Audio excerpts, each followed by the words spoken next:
Olá, a paz do Senhor. Neste domingo iniciaremos o primeiro trimestre de 2025, com as lições bíblicas da CPAD.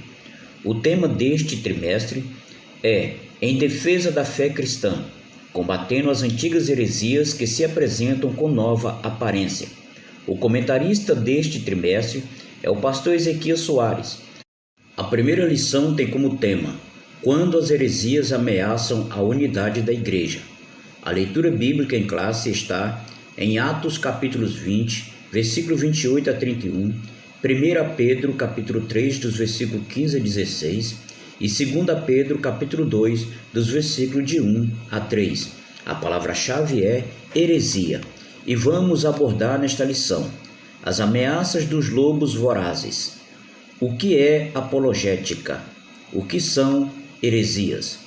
Heresias são crenças e práticas contrárias ao pensamento bíblico, pois elas distorcem os pontos principais da doutrina cristã, confrontam o cristianismo histórico e criam um problema para as igrejas e as famílias.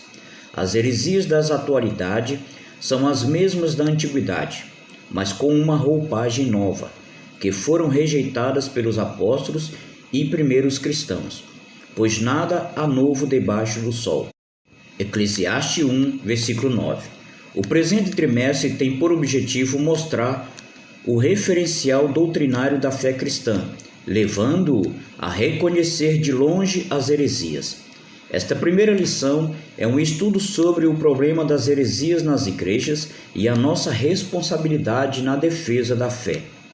Em relação aos cuidados pastorais, os anciãos mencionados nos versículos 17 são constituídos pelo Espírito Santo para apacentardes a igreja de Deus. Mostra que eles são pastores. A função primordial do pastor é alimentar, guiar e proteger o rebanho. O Novo Testamento emprega essa metáfora ao tratar o relacionamento entre pastor e rebanho na igreja. A exortação apostólica aos líderes da igreja visa proteger os irmãos e as irmãs das heresias e guiar todos na verdade do Evangelho. Esse cuidado aparece nos ensinos de Jesus. Dois pontos surpreendentes nessa parte do discurso nos chamam a atenção. Primeiro, os lobos vorazes surgem de dentro da própria igreja, dentre vós mesmos. E segundo, se levantarão homens que falarão coisas perversas para atraírem os discípulos após si. Os discípulos deles ainda estão por aí. Entre eles estão os que se posicionam acima das Escrituras, os quais, sem o menor pudor espiritual, usam as redes sociais para corrigir a Bíblia e discordar abertamente dos profetas e dos apóstolos bíblicos.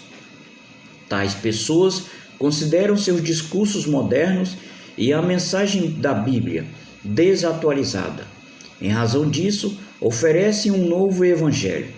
Em face disso, vemos a importância de estudar um campo da teologia denominado de apologética, para orientar os crentes dos nossos dias.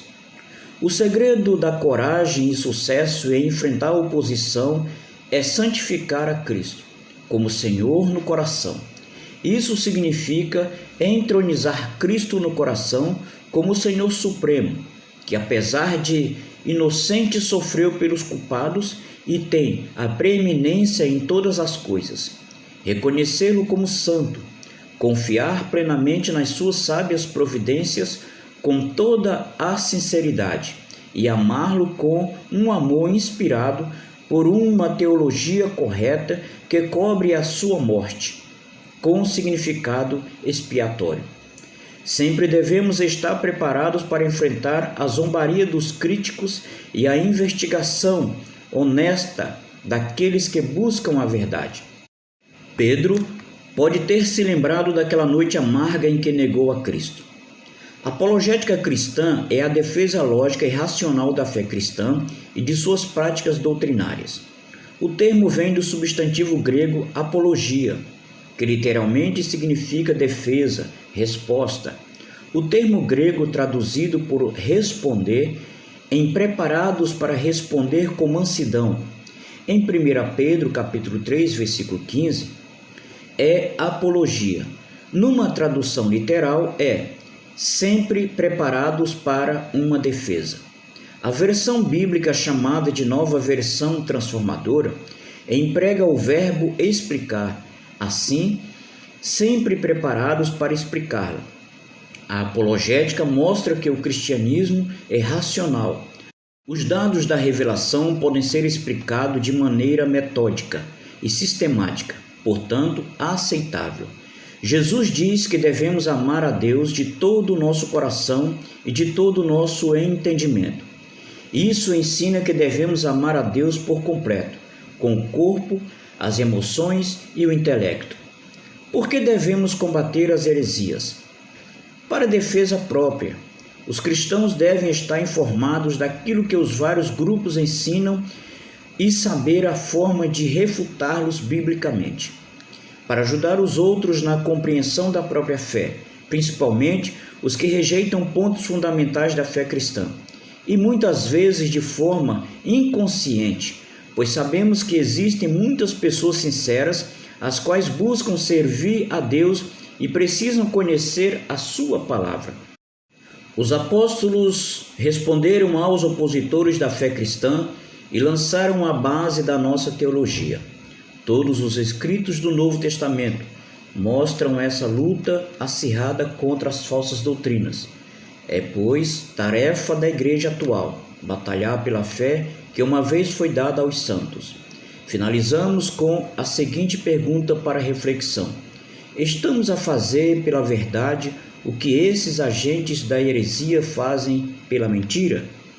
Deus abençoe a todos, em nome do Senhor Jesus. Amém.